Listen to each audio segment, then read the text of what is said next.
Ce que je vais partager dans cette vidéo va secouer plusieurs d'entre vous, tout comme cela m'a secoué dans le temps. Il n'empêche que cette information, euh, je la sens important de la partager.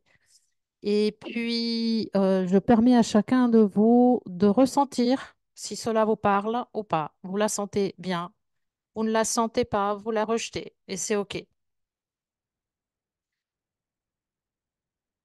La chute de Métatron, le maître déchu de la lumière statique artificielle métatronique. Métatron a son origine auprès des rishis ou maîtres ascensionnés. Il n'est pas seulement un archange singulier comme l'enseignent la plupart des cercles New Age et kabbalistiques. Il est le nom d'un collectif familial, un collectif familial hors d'une entité. Une entité est le premier niveau du collectif de conscience des maîtres ascensionnés. La chute de Métatron est strictement liée à l'entité appelée Giovanni ou Giovanni, un des créateurs des races fondatrices, c'est-à-dire les races émeraude, or, améthyste et rubis, qui étaient les Elohim gardiens de la porte stellaire numéro 11. La chute de Lyra, le berceau de nos ancêtres originaux, fut causée durant la bataille entre les Omicrons infiltrés au portail numéro 10, les Omicrons extraterrestres négatifs, et les Elohim de Giovanni, gardiens de la 11e porte. Du fait de la prise de force des Draco-Omicron, les Elohim de Giovanni réclamèrent en force une offensive armée du Grand Conseil des Elohim gardiens de la 12e porte afin de les détruire, faute de subir à terme l'inversion de la matrice à 15 dimensions dans une matrice à 7 dimensions, provoquant un trou noir de descente vibratoire dans les dimensions inférieures de conscience. À la place de donner leur accord pour se défendre, les Elohim permirent la prise de la 11e porte, car une attaque sur les portes 10 et 11 aurait détruit les races draconiennes et reptiliennes Omicron, et la guerre ne rentrait pas du tout dans leurs principes divins. Ils permirent donc la chute, malgré qu'elle ne fût pas du tout envisagée dans leur projet d'expansion originel. Le trou noir qui s'ensuit fut l'origine de la nouvelle matrice fantôme. Compte tenu de la gravité de la situation, le Conseil des fondateurs acceptèrent un compromis. La porte interdimensionnelle ou œil de Brahma, située entre la 12e et la 13e porte, fut créée par les fondateurs afin de donner un jour l'opportunité aux êtres déchus dans la matrice fantôme de se racheter, surtout pour sauver les Omicrons, mais aussi tous les autres. Le collectif de Giovanni fut donc la cause de la descente et chute des Elohim et se sentit responsable. Une mineure partie de cette même famille était Métatron.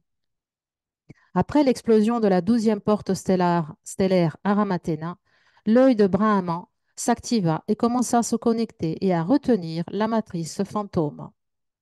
Grâce à cela, beaucoup de races ont pu ensuite, par biorigénésis, retourner à la matrice organique. Une autre lentille de polarisation, l'œil de Yahvé, Yod-He, Vod-He, fut créé par Métatron. C'était un portail connu sous le nom de œil de Métatron, afin de transférer les entités déchues les plus récidives dans un nouvel espace strictement contrôlé, afin d'être réhabilitées avant de rejoindre par biorigénésis à nouveau la matrice organique, sans quoi ces entités auraient tôt ou tard pu abuser de leur nouveau statut trop vite et porter atteinte à la matrice elle-même. C'était une sorte de prison, mais vouée à la guérison. Et si on voit le schéma de la grille Qatar avec les 12 portes stellaires, la situation de la chute de l'Ira, la porte Aramatena qui se trouvait exactement ici, à travers laquelle on se connecte à la lumière primaire, au son et à la lumière primaire de la source. L'œil de Métatron était positionné entre la 11e et la 12e porte sur Ramatus, au niveau 11,5 pour ainsi dire, à mi-chemin, dans la matrice fantôme. Certaines opérations de récupération furent positives pour les entités qui pouvaient ainsi récupérer leur code à 12 brins d'ADN. Ce portail avait un accès uniquement en entrée. Personne ne pouvait en sortir tant que le processus de guérison était accompli. Mais un problème surgit. Les entités déchues sur Aramatus firent appel à d'autres entités négatives pour venir les libérer et prendre possession de la porte. Métatron et Giovanni envoyèrent certaines races gardiennes, émanations de leur conscience d'avatar, en contre-offensive pour mitiger le conflit. Mais malheureusement, elles tombèrent aussi en niveau de conscience et chutèrent durant l'opération de sauvetage. Il faut savoir que si un maître ascensionné perd une partie de sa conscience dans les états inférieurs, il risque aussi de tomber du fait de son pouvoir immense impliqué dans la polarité inversée. Malgré sa défaite, le conseil des gardiens lui rappela qu'il avait lui-même choisi de s'embarquer dans cette aventure. De ce fait, Métatron et Giovanni décidèrent de prendre possession de la matrice à 15 dimensions et commencèrent à se nourrir, via l'œil de Métatron, de notre matrice pour maintenir en vie la leur, sans quoi ils auraient implosé, comme il arrive à tout trou noir, tôt ou tard. Ils en auraient tiré quelques milliards d'années d'évolution, mais à terme, ils constitueraient un système qui se détériorerait. Ils disparaîtraient au terme de l'identité raciale qu'ils détenaient. Ils retourneraient à la source sous forme de poussière spatiale, c'est-à-dire sous forme d'unité de conscience fragmentée. Ils seraient tombés dans l'oblivion, ce qui était inacceptable pour eux. Cette nouvelle structure artificielle que voici, dissociée de la source, nécessitait d'un nouveau modèle de code de fréquence géométrique, sonore, vibratoire, sur lequel s'enraciner et se développer. Ce nouveau modèle s'appela corps métatronique. Les corps métatroniques créés grâce à cette nouvelle programmation sont des structures très intéressantes. Il suffit de regarder la merveille, l'équilibre, la beauté de l'étoile de Métatron et du cube de Métatron. Ils font partie de ce qui ressemble à une structure biologique vivante, normale, sauf que certaines parties du modèle morphogénétique originel, la grille Cathare, ont été retirées et du fait de ce manque, ils se sont débrouillés pour reconnecter certaines parties du modèle tronqué. L'œil de Métatron était censé être un portail temporaire qui aurait pu un jour être re-encodé avec la source. Mais maintenant, cet œil devait être re-encodé à nouveau pour exister. Ici, nous avons le schéma géométrique qu'on appelle la ruche, la graine divine, le code Christ, la croix Christ, qu'on développera dans un autre module qui représente la création de la vie éternelle, où les codes sont en euh, relation réciproque les uns avec les autres et maintiennent un état de développement infini, de vie infinie et de autorégénération infinie. Alors que là, on a un système fini. Descendu de la 15e dimension, c'est-à-dire cette dimension euh, physique, plus cette dimension éthérique, invisible, plus une qui retient le tout dans la grille, qui retient le tout dans les dimensions. Donc, descendu de la 15e à la 7e, il était coupé de la lumière originelle, mais capable de se brancher sur les systèmes de la première à la 7e dimension. Tous les progrès effectués sur Aramatus et dans les systèmes VESA ou bien œil de Métatron furent éliminés, débranchés et déviés grâce à un nouveau set de codes mathématiques. Or, si plus de 30% du modèle Christos tombe dans l'inversion, il implose, pardon, mais créant une nouvelle structure mathématique artificielle, à savoir une bi-VK ou bien une Vesica Piscis à la place d'une tri-VK, c'est-à-dire de la Trinité divine, ils ont trouvé une manière de courber la lumière pour s'en nourrir. Lumière qui est organiquement distribuée le long des 15 lignes de la grille Cathare qu'on a vue tout à l'heure. Ils ont créé des nouvelles structures mathématiques incompatibles avec la grille Cathare Christos. Mais dans la Trinité, mais sans la Trinité, on devient bipolaire. Bipolaire. On est dans le désordre. La promesse de Métatron avec son œil vampirique d'absorption d'énergie était l'immortalité. La Vesica Piscis fait partie des cycles de création des vibrations de son et lumière de la source. Mais elle se développe pour pouvoir exister et recevoir l'information vivante de la source divine en Trinité. Or, si elle est maintenue dans sa bipolarité, elle reste renfermée en elle-même. La vraie création de lumière se passe par le nombre 3. Aussi, ces schémas et ces géométries de création, géométries sacrées, seront développées dans un autre module pour les comprendre davantage.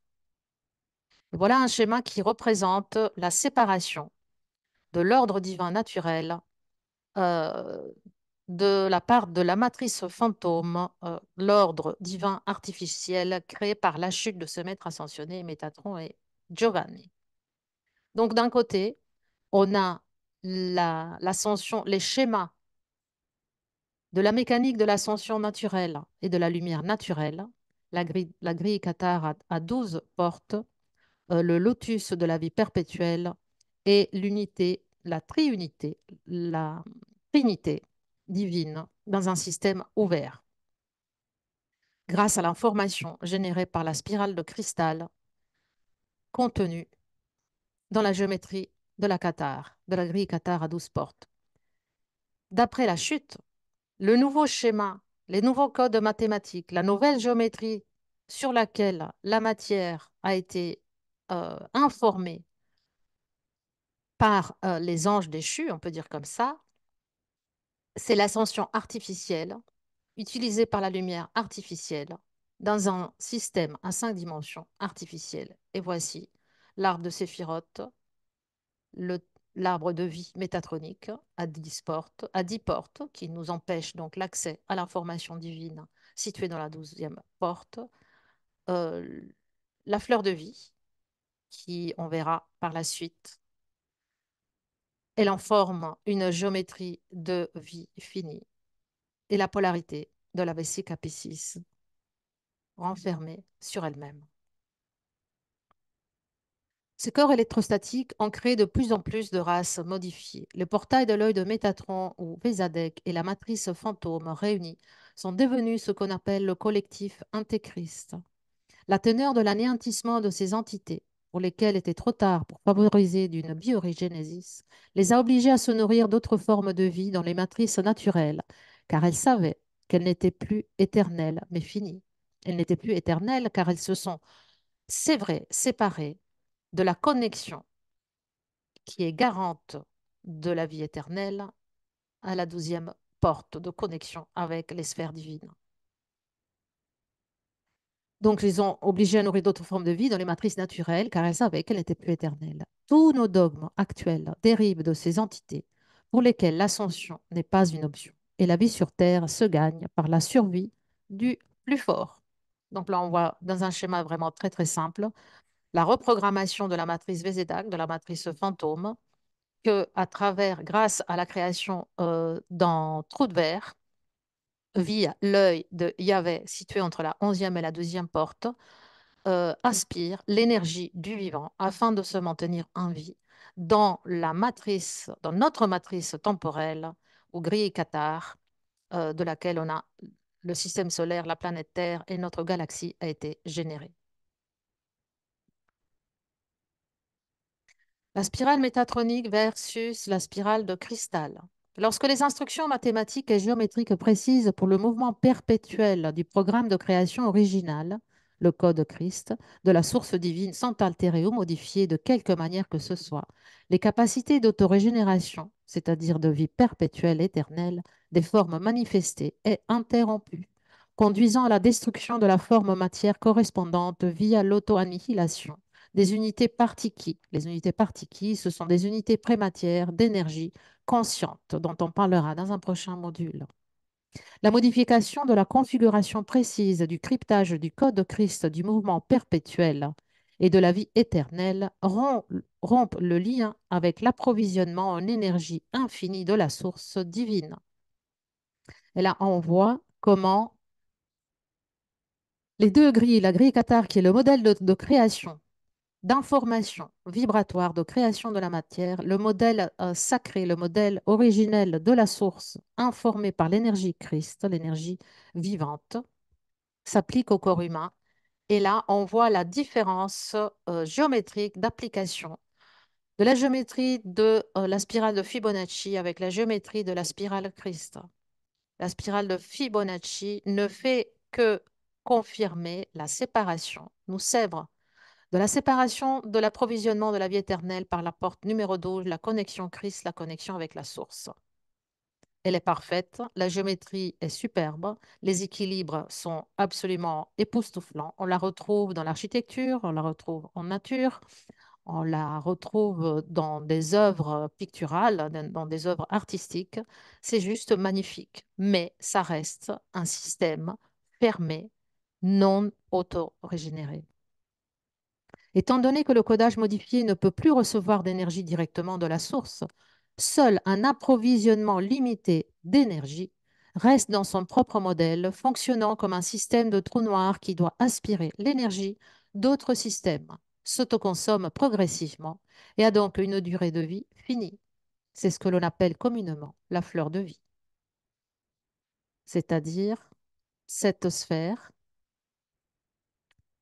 de création inorganique qui crée une fleur de vie dans un système clos dans lequel s'insère l'arbre à 10 portes, l'arbre des séphirotes de la Kabbale. Et ici, on a les différences de la géométrie métatronique vers la géométrie christique ou lotus organique. On voit bien comment les formes se déploient, se manifestent dans un sens comme dans l'autre.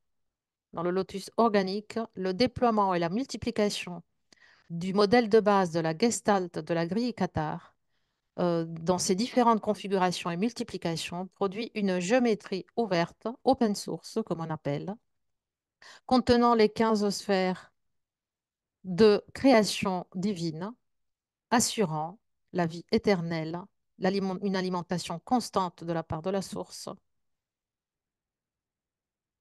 et l'ordre cosmique originel. Dans les modèles de la fleur de vie, les diagonales sont fixées à 60 degrés. Il s'agit d'une relation énergétique et géométrique non naturelle qui empêche les sphères de se mettre en phase correctement avec la troisième sphère supérieure, empêchant ainsi le reflux de la source Dieu. Lorsque les sphères ne peuvent pas se mettre en phase correctement, elles sont coupées des flux normaux des courants de vie éternels et deviennent métatroniques. Le code métatronique est donc basé sur deux sphères de la Vesica Piscis au lieu de trois, les unités de phase Triveka. La fleur de vie prend simplement les morceaux de Vesica et les développe. Une fois que vous pouvez repérer cette diagonale de 60 degrés contre les 45 degrés dans les structures de vie éternelle Christ, vous pouvez facilement différencier les deux versions, christique et métatronique.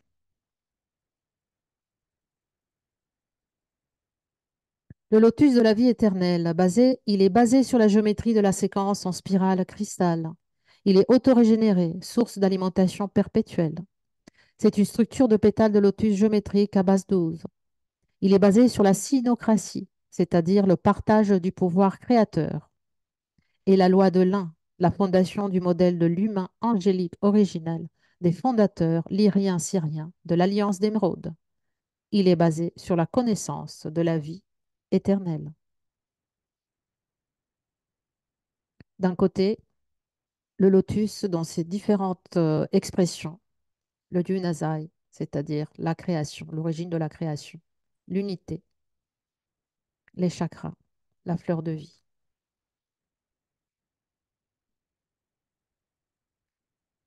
La matrice cosmique, ou Yunazai. Le lotus de vie éternelle, la vraie fleur de vie, est basée sur 15 champs dimensionnels unifiés. C'est la base de la physique de la création. C'est le flux de lumière, appelé Ki Racha, originel, constante du cosmos vivant, organique, qui s'étend à partir du centre et retour dans un réapprovisionnement continu d'elle-même. Nos champs Merkaba originels, d'avant les distorsions métatroniques, opéraient de cette façon. La Vesica Piscis. Le symbole Vesica Piscis est un ensemble de deux cercles reliés entre eux. Le bord extérieur de circonférence à l'intérieur de chaque cercle touchant le point central de l'autre cercle. Dans les plaques CDT, c'est-à-dire les disques de sélénite contenant les enseignements de la science spirituelle de fondateur, ce symbole s'appelait à l'origine le code Biveka, et avec son homologue à trois cercles du code Triveka, il faisait référence à des structures organiques spécifiques des processus, des fonctions et des interrelations inhérentes à l'organisme organique dans un spectre de fréquences électromagnétiques multidimensionnelles de lumière vivante sur lesquelles le cosmos éternel est construit. Entre les mains des Illuminati, des anges déçus et des Elohim, le symbole Biveka a été distordu.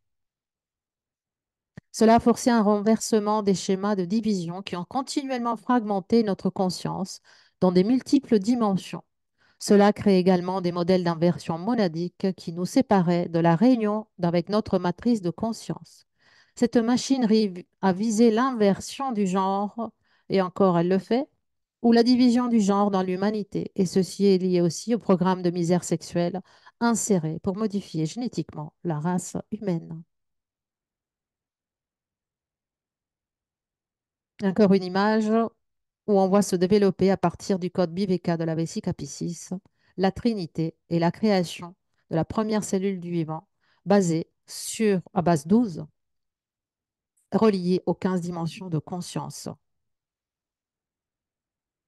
la sémence de vie éternelle. J'aborde rapidement le sujet de l'inclinaison de l'axe Terre, conséquence de la chute de Métatron, que je vais développer aussi dans un autre module. L'inclinaison de l'axe terrestre, le gravitron. Le gravitron fait partie d'une technologie qui maintient l'inclinaison de la planète Terre à son angle non naturel et artificiel de 23,5 degrés et s'aligne avec l'axe naturel de la Terre. Le gravitron est un champ de harnais électromagnétique qui fait partie d'une structure plus grande appelée le net, qui s'ancre à un angle particulier au Mexique à travers les temples mayas. Conçu d'abord dans l'univers harmonique numéro 3, 570 millions d'années, par le collectif Métatron et continué par les Tétans, les réseaux de vortex gravitrons étaient autrefois liés entre notre Soleil et la Terre. La spirale planétaire a été exploitée et transformée en un ensemble de vortex qui crée donc un champ gravitationnel artificiel non naturel sur cette planète. Ces champs, Ce champ est actuellement en cours de soi-disant redressement par l'Alliance de gardiens. Il s'agit de technologies de trous noirs volontairement orchestrées par lesquelles cette planète est emprisonnée depuis assez longtemps dans un système d'inversion énergétique. Ces alliances d'aliens négatifs ont utilisé cette technologie, pour ouvrir des trous de verre afin d'attirer le corps terrestre dans le système de trous noirs menant à la matrice fantôme où ils existent et pourraient alors prendre le contrôle total de la planète et de l'humanité. Ces entités sont issues d'une matrice temporelle universelle dont proviennent de nombreux Anunnaki et leurs hybrides.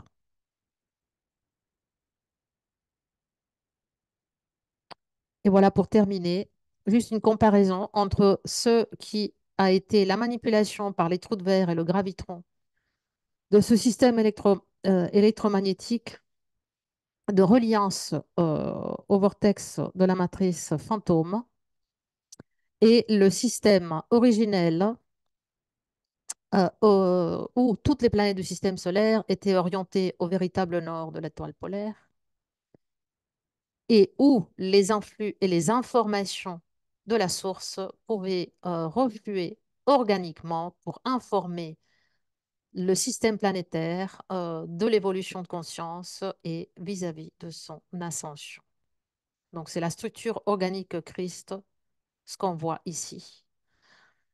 Des champs Merkaba de la Terre et des différents champs électromagnétiques qui maintiennent le système dans une vie organique, basée bien évidemment sur le modèle de la grille Qatar originelle qui s'applique donc non seulement au le petit être vivant existant dans l'univers, mais aussi aux grandes structures cosmiques et qui maintiennent l'équilibre du vivant dans ce système, écosystème de création, tout en le réunissant à la source d'information divine avec une constance et perpétuellement.